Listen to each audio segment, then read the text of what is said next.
Hey everybody, welcome to EmpireTV.tv. I've got my top 4 books for the week, and Rolly agrees with me too, so stay tuned. First off, the Ugly Sweater contest ends on the 20th. I believe that's next Wednesday. We've also got and you can vote for that on empirescomics.com. We've also got the next book club, Wiccan and Divine, which will be on February 12th. Come on down and join us in a discussion about the book. I'm really excited because I haven't read it, and a lot of these books that we've been picking are books I haven't read, so it's been great to get into it. So aside from these beauties that you can look at while you're watching me talk about comic books, we've got my top 4. So the first one, of course, that I delved into was Star Wars. We've been waiting for this.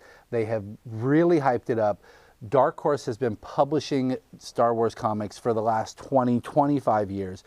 Finally got reverted back to Marvel because, of course, Disney owns Marvel, owns Star Wars, and they want to make sure that everything is in-house. Now, the neat thing about Star Wars coming back is, A, beautiful art, B, amazing writers on these things, and then C, everything you see inside these books is actual continuity.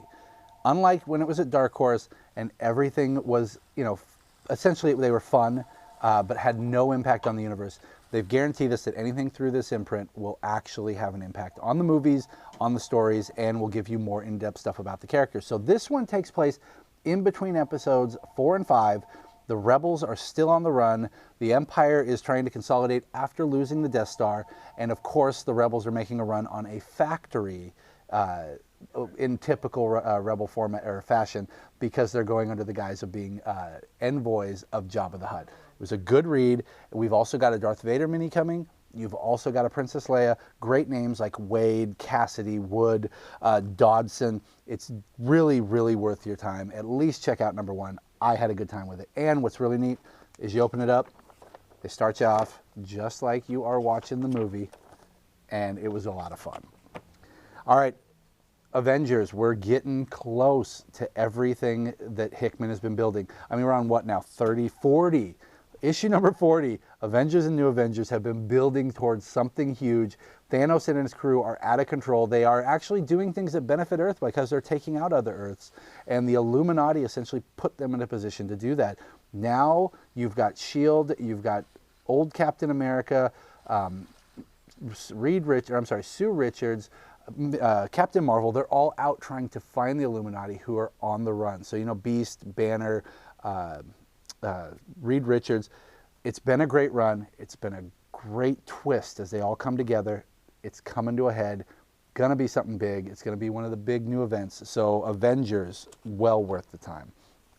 Guardians, I don't know if you guys have tried this one. This is the original team that we knew, not the one that we know because of Abnett and Lanning, but this one's written by Abnett. So we jump to the year 3014. We've got a group of heroes who are holding off the assault of the Badoon on the galaxy. And in the normal Marvel universe, the Badoon are kind of a joke. Evidently, a few years in the future, they are quite the threat. They're on the run. They're trying to figure out what's going on because the time stream is screwed up. They've got a new member named Gina. Of course, they run into more trouble. There is a sentient race called the Stark, who all have bodies that look a lot like Iron Man's armor. I think this one was really underrated, and I don't think a lot of people are reading it, but it's one of my favorites. And lastly, this is what I've been waiting for. I don't read these individually. I've been waiting a long time to get a hold of this trade. You've got Lewis and Clark exploring the new world, but it's not the world we know. It's filled with monsters. It's filled with savages, from other planes. It's things that they need to clean out before everyone else can come and colonize America. Give the first one a shot. $10 through Image, and the second trade comes out tomorrow.